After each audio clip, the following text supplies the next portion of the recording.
Tournament Director, he's Toby Green. Toby, thanks for having us. A pleasure, welcome. Now you have two 18-hole breathtaking courses on what is also a working organic sheep farm. Tell us about the courses. That's right. Well, we have two courses here. We put the courses up first in 1988, just had one course. And then we went to 1.5 courses, sort of like two courses, but they shared some holes. And we did that in about 91, 92. And then it was 3 years ago. We put in the double chain baskets, split the courses, got two 18s. And it makes it the biggest disc golf venue in Europe. And I have to say, Toby, it's one of the most breathtaking courses, both of them, I've ever seen in my life. It's just incredible here. Well, when you got hills like we got, it's difficult not to make a great course. You got hills, you got big hedges, big bushes. It's lovely. So it's going to be the biggest tournament we've ever had here. And tell us a little bit about those players. Who's here? Well, we got Juliana from the States and Sean Sinclair. So that's been a really big pull. And we've got Anders Karlström from Sweden, and we've got a good crop of players from Sweden. We've never really had them before. The Dutch have turned out in force. We've got a bunch of guys from Rotterdam, and plus we got the old favourites, British players here. So Derek Robbins will be leading the charge, I think, for the British players. Now, what kind of challenges are these players going to be facing on these courses? I know they're very long courses. Well, the courses are about 12,000 feet in all, both courses, each of them about 12,000 feet. The shortest hole, because we start off with the shortest hole is about 90 feet, but you're in the wood, and it's just between you and the basket, there's just trees. So that's just right up behind us here in the wood. The longest hole is about 610 feet in the open, but playing on it off a ridgeback. And so you fade left or right, you're down the hill. Now you'll also be hosting the European Championships next year. That's right. Yeah, we put in a bid, really hoping that we maybe would get considered. We didn't actually think we'd win it, but we won the bid to host the European Championship next year. So it's going to double the size of the tournament. We'll get about 150 players. I'm hoping a good number of Americans will come over and play Europe's best. And it's great for British golf to have the European Championship here, and it's great for Whitcomb. It was always my goal was to make a championship style course and to get the Europeans here. And if it goes well, then we'll be bidding for Worlds soon. I have no doubt, Toby, that once they see this on television, you'll have plenty of Americans as well as the Europeans here next year for those championships. Well, we'll be talking with you again real soon. In the meantime, let's get you right out to the action. In a small country town in the southwest of England, there's a place where the past lives on, and the pace of life is just a little bit slower. A million tales have been told and forgotten in these rolling English hills, and another tale will be told today. This is Farm Country, and the Whitcomb farm is an organic sheep farm with two 18-hole courses spread out over 100 acres.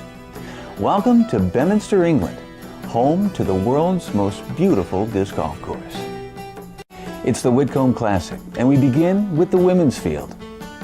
Florence Paradou of France showed the Brits that she had game, and threw consistently throughout the weekend's 4 rounds of preliminary disc golf. The key to her game? Smooth up shots, which kept her within a safe putting distance time and time again.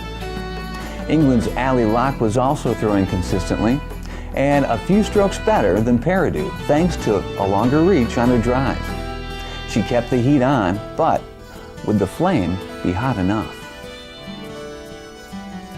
Another Brit was step for step with Locke. She's Sue Underwood, who tied it up with Locke after round 1, before slowly but surely building a lead one hard-earned stroke at a time. It was all about focus, and Sue Underwood had the goods. Despite the best efforts of the European women, the Whitcomb Classic was dominated from start to finish by 4-time women's world champion Juliana Korver.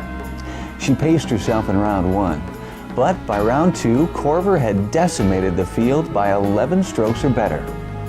After a midsummer slump that included a defeat at the World Championships in Houston, the tranquility of Whitcomb may be just the thing to get Korver's game back on track, and she is our winner here this weekend.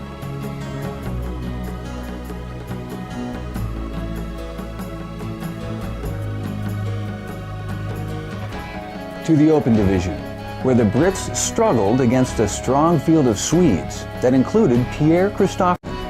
The tall and lanky Christophersen had been squeezed out of the finals by Holland's Arthur Haverkamp, but Haverkamp was unable to finish the competition, and Christophersen would have his chance to shine in the final 9. Emil Isaksson is another Swede who turned it on early to stay close to the leaders. Isaksson would stumble in the 12-hole round 3, shooting a 3 over par 39, but clean drives and a never-quit attitude would keep him in the hunt. Among the luminaries at the Whitcomb Classic is the Miniac. He's Greg Hosfeld of the United States, the 1987 world champion who still has most of his Frisbee skills intact. Hosfeld spends most of his days as a professional entertainer, and he provided plenty of disc golf entertainment to the folks of Beaminster this weekend. Hosfeld began with a 1-stroke lead after carding a 4 under par 50 in round 1, then shot 5 under par in round 2. Under normal circumstances, that might have been enough to coast to a victory, but these were not normal circumstances. Hosfeld continued to battle against the tough Whitcomb courses, sinking Florida turbo putts from near and far. After 4 intense rounds of disc golf, Greg Hosfeld would find himself in an absolute dead heat for the lead with another American and trying not to let it slip away. Sean Sinclair came from the United States with one goal: to win at Whitcomb. After Hosfeld took the early lead, Sinclair came right back to claim a 1-stroke lead with an incredible 7 under par 47 in round 2. He and Hosfeld would both shoot 3 under par in round 3, but a missed putt would make the difference for Sinclair in round 4, and he would lose his 1-stroke lead. The battle went back and forth, and Sinclair got his putting game back on track just in time. The clock was ticking, and it would take an ace on the second to last hole to bring Sinclair back within reach of Hosfeld. So with 9 to go, it's a tie between the Americans Sean Sinclair and Greg Hosfeld, with Sweden's Emil Isaksson trailing by 10.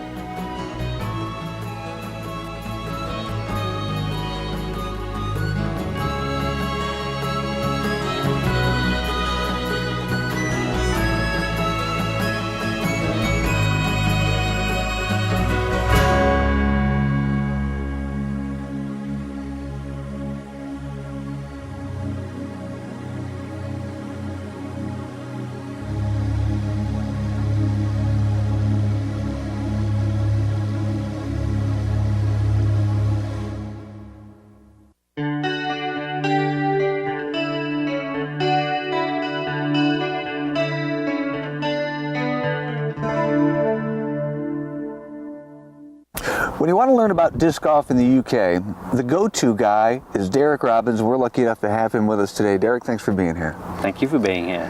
First of all, tell me a little bit about your history in disc golf. How did you get started, and when, and why? I got my first Frisbee back in 1973, and I was pretty hooked from then on. I went into playing individual championships, and disc golf was one of those events, and I actually played my very first round of disc golf in the World Frisbee Championships in 1978. And where was that? That was the course was La Mirada. Okay, Yeah. so you went over to the States. Yeah. How'd you do that year? In golf, I did absolutely lousy. I had never seen a basket before, didn't know what I was doing. Your track record, though, would soon improve greatly. You are a multi-world champ, or a multi-British champion. That's right. I won the first British Disc Golf Championships in 1979, and again in 80 and 81, and altogether I think I now have 11 titles. Many, many times since. You won last year in 2001? Yeah. And what are your chances for the title again this year? This year I'm looking pretty good for the British Tour. Pretty good.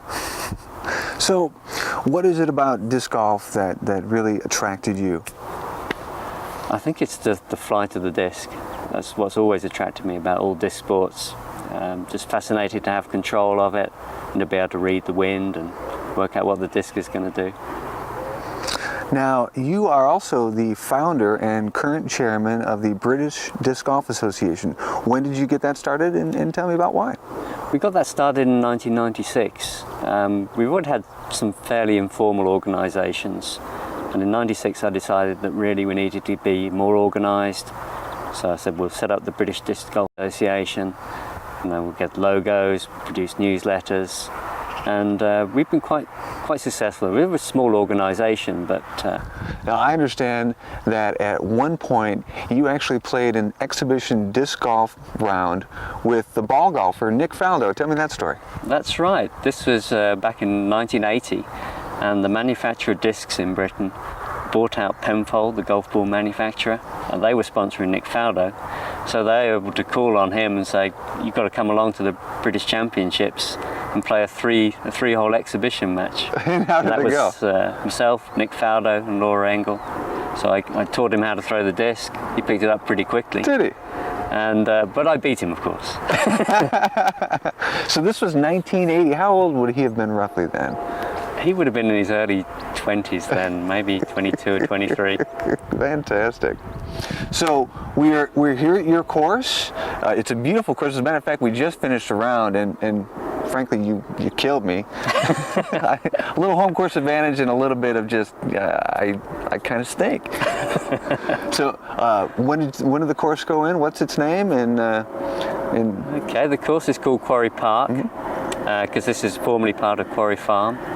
I bought the land in 1994 and planted it all up in 1995.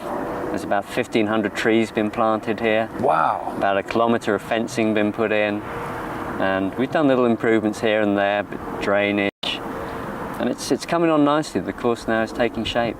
How many acres? 15 acres and half an acre of river. We have the River Avon is one border of the course, as you found out. I am well aware that, at least now I'm well aware that I didn't like to mention that, there. but it's behind one of the baskets, well, actually, number of the baskets. Well, it's an absolutely beautiful course, and it would make a great setting for the Culture Clash, which is an event that ran for a couple of years, did it? Yeah, we ran it in 1996 and 1998, I think, and we're overdue to have one. Explain the concept behind that event.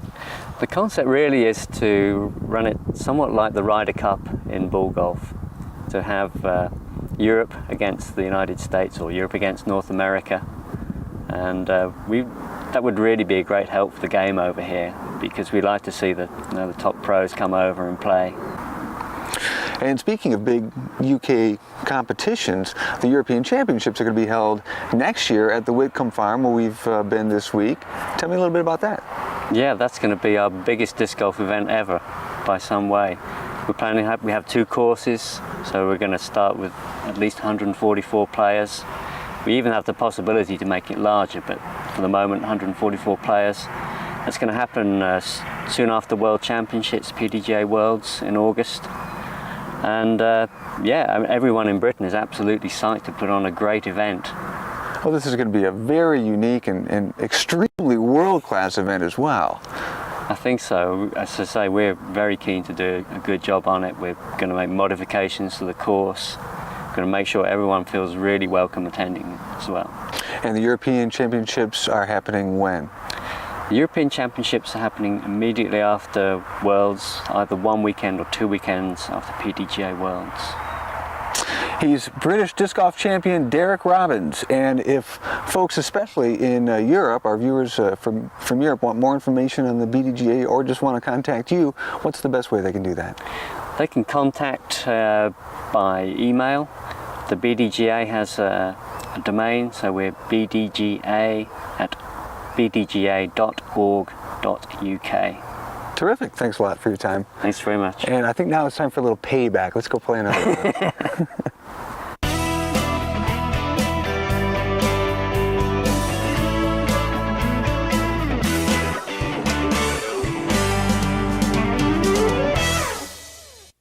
So Toby, how many acres do you have here on the... We've got 100 acres, and the course is run over pretty much all of it. I don't doubt that a bit with all the walking we've done. It's time to play one of the holes that the pros are going to be playing this weekend. We're on the modern course at hole 8. This is also known as the hypotenuse. Now, Toby, wow. Tell me about this hole.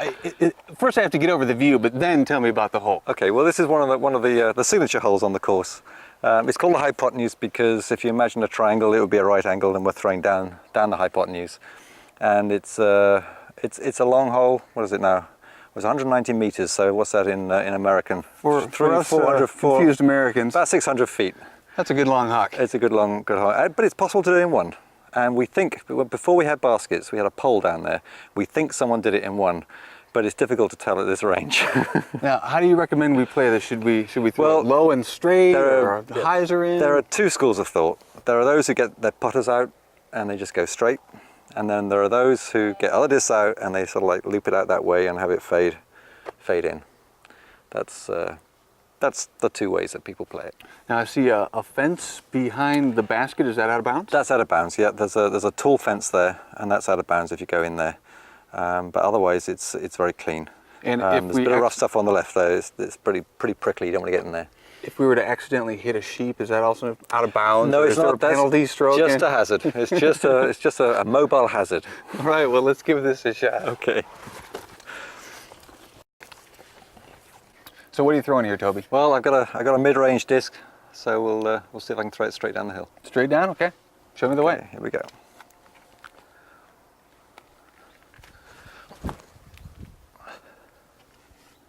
Hang in there. That's it's going to fade left. End up on the path, I think. Look out, sheep. On the path. That'll do. That'll do nicely. Nice. I'm going to follow your lead. I got a mid-range stable disc. I'm going to try to go straight at it here, or roughly straight at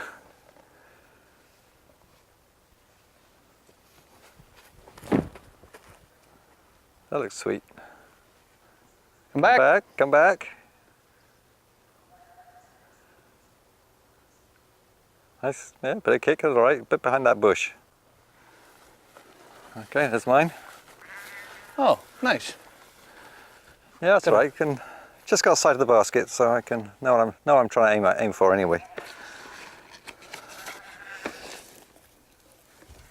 And is there a gate or something in case one of us goes over the fence? Yeah, there's a gate up on the right-hand side. That, in fact, is a pheasant pen. Really? And, I've noticed a number of pheasants out here. So you're actually like raising them? Yeah, we raise pheasants, and Nice.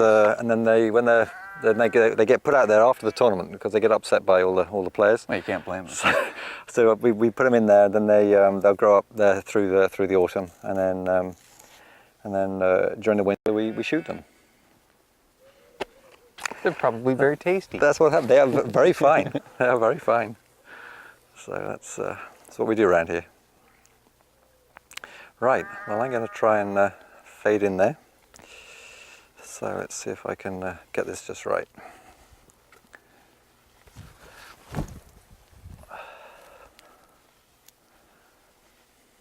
Oh, that's looking fine. Over the hedge. That's Oh, yeah. just nice. That's very Thank you. nice.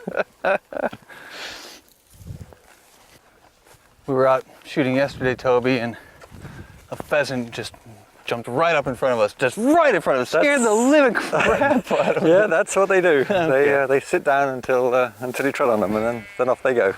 Always a big surprise.